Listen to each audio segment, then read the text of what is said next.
Bismillah ar-Rahman ar-Rahim. Alhamdulillahi wahda wa salatu wa salamu ala man la nabiyya ba'da amma ba'd. A'udhu billahi minash shaitanir rajeem. Bismillah ar-Rahman ar-Rahim. Wa an laysa lil insani illa ma sa'a.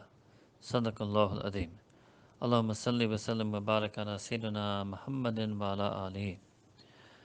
Alhamdulillah, now that we have started the month of Ramadan, it's very important that in our daily schedule, we should try to add 4 particular kinds of ibadah, especially those of us who may be busy because we may still have to earn a living or provide for the family or maybe involved in other things.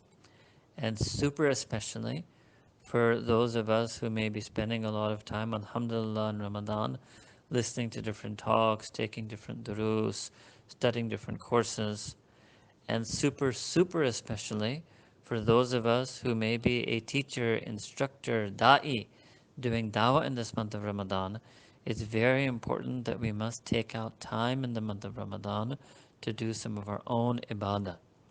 And again, I'm first and foremost addressing myself, and as and when I remind myself, I feel it is worthwhile to share that reminder with others. Ad-Deen nasiha, Sayyidina Rasulullah sallallahu alayhi wasallam, he said that deen lies in mutually counseling and advising one another. Allah subhanahu wa ta'ala said in Quran, وَتَوَاصَوْا بِالْحَقِّ وَتَوَاصَوْا بِالصَّبْرِ, and you should mutually enjoin and guide one another to haqq, to truth, and to sabr, to the ability to endure upon that truth with perseverance. So in this month of Ramadan, every day and every night, and let's try to do this because Allah subhanahu wa ta'ala has mentioned in different verses of Quran, and Sayyidina Rasulullah sallallahu alayhi wasallam has mentioned in different hadith this notion of morning and evening, bukratan wa asila. In Urdu they say subah sham. So you can take morning and evening, being from Fajr to Maghrib and from Maghrib to Fajr. Let us try to add even a few minutes of the following 4 core ibadat. The following 4 core ibadat, core acts of worship. The first thing is Salah. Many of us year round, we are not able to pray anything other than the Fard, Wajib and Sunnahs. Many of us also may have been lax in that, and alhamdulillah, due to the barakah of Ramadan, we are very regular in our fara'id, wajibat, and the sunnahs, insha'Allah. Indeed, on this very first day of Ramadan, there would have been many people who prayed Fajr Salah in the world who actually had not prayed Fajr Salah for a few weeks or maybe even a few months. Alhamdulillah. There are people in this world, many thousands and thousands, who after they prayed Taraweeh, that was the first time they prayed a extra optional Sunnah Ghair Muakkada Salah, maybe the first time they prayed it all the way, any extra such Salah since last Ramadan.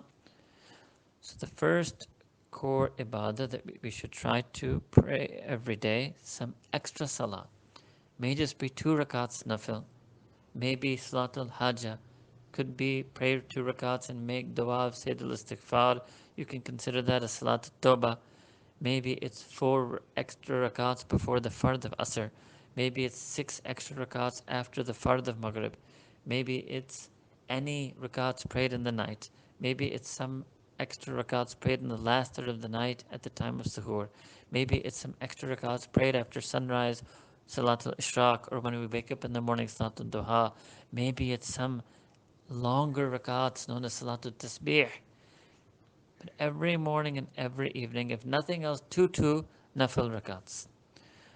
One way to do this is that when we wake up for suhoor, number 1, to make wudu and pray 2 rakats, even if slightly quickly, because it actually mentioned in the hadith that Sayyidina Rasulullah sallallahu alaihi wasallam, the first 2 rakats he prayed upon waking up of tahajjud, he prayed quite quickly, relatively to the rest of his salah, such as reciting Qul Ya Ayyuhal Kafirun and Qul Huwallahu Ahad in the first and second rak'ah.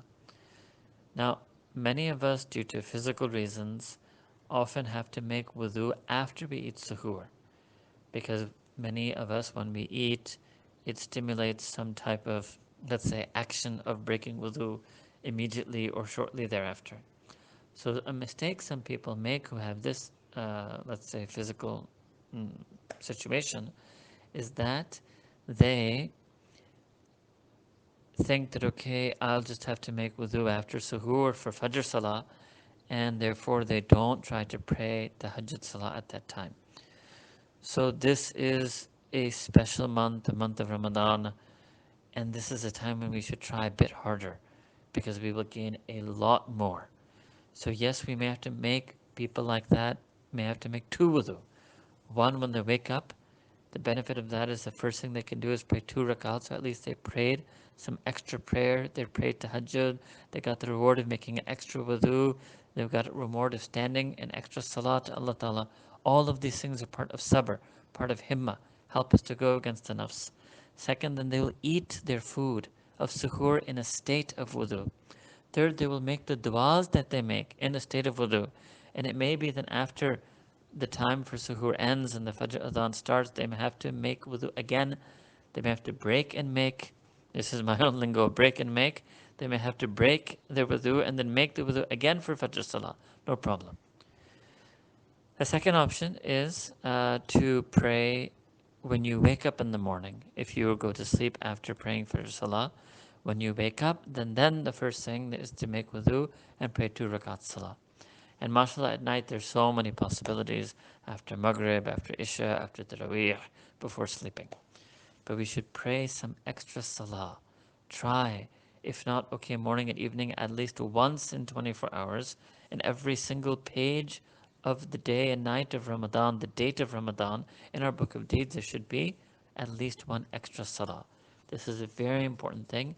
And remember that in this month of Ramadan, Allah Ta'ala gives all the nawafil, the voluntary acts of worship, the same reward, the same power, the same strength as a fard, obligatory act of worship.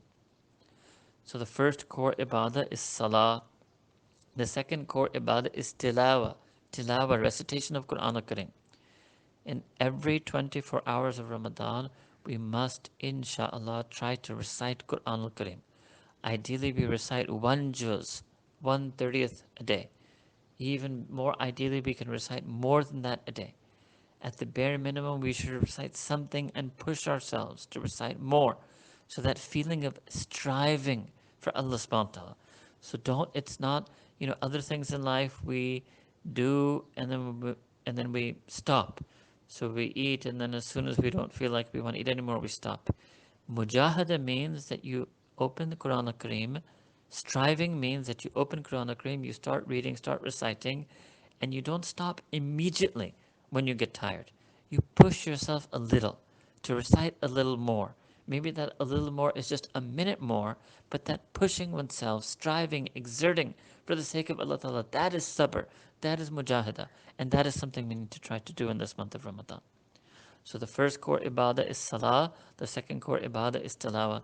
The third core ibadah is dua. Here try to make some du'as from Quran al-Kareem. There are many books and websites that have that. Try to make du'as from the hadith, the sunnah of the Prophet Muhammad sallallahu alaihi wasallam. Many books, many websites have that. One wonderful collection is Munajat Maqbool by Shaykh Ashraf Ali Thanvi Rahimahullah. Third, make dua using your own language, your own words. Every day try to make some du'as. The Prophet ﷺ explained that du'as at the time of suhoor and at the time of iftar are accepted by Allah subhanahu wa ta'ala. So definitely we should make dua at those 2 times. The du'as after fard salah are accepted by Allah ta'ala. Many times we're rushing after fard salah and the rest of the year. In Ramadan we should make dua after fard salah. We should linger in our dua. And the fourth core ibadah is dhikr. Dhikr, the remembrance of Allah ta'ala. So every 24 hours of Ramadan, we should try to say some tasbih, subhanallah, subhanallah wa bihamdi subhanallah azim, some istighfar, Rabbi inni zalamtu nafsi faghfirli, or astaghfirullah wa atubu ilayh, or astaghfirullah al-azim alladhi la ilaha illa huwa al-hayy al-qayyum wa atubu ilayh. Or some salawat, durood sharif, salutations and blessings on Sayyidina Rasulullah sallallahu alayhi wa sallam. Allahumma salli wa sallim wa barak ala Sayyidina Muhammadin wa ala Ali. And some tahleel, la ilaha illallah. Some adhkar mentioned in the hadith, la ilaha illa anta subhanaka inni kuntu min al-zalimin. Some adhkar from the Quran. And then zikr of the name of Allah subhanahu wa ta'ala, Ism Azam, Ism Jalala, Allah, Allah, Allah, Allah. So these are the four core ibadat: Salah, Tilawah to Quran, Dua, and Dhikr. And we must try to do at least a little of each of these four, and then try to do a little more of each of these four, and try to do more and more, and keep on doing more of each of these four. And if we spend the first 20 days of Ramadan like this, then inshallah, the last 10 days, Allah Ta'ala will bless us and guide us to do even more. May Allah Ta'ala accept this, and may Allah Ta'ala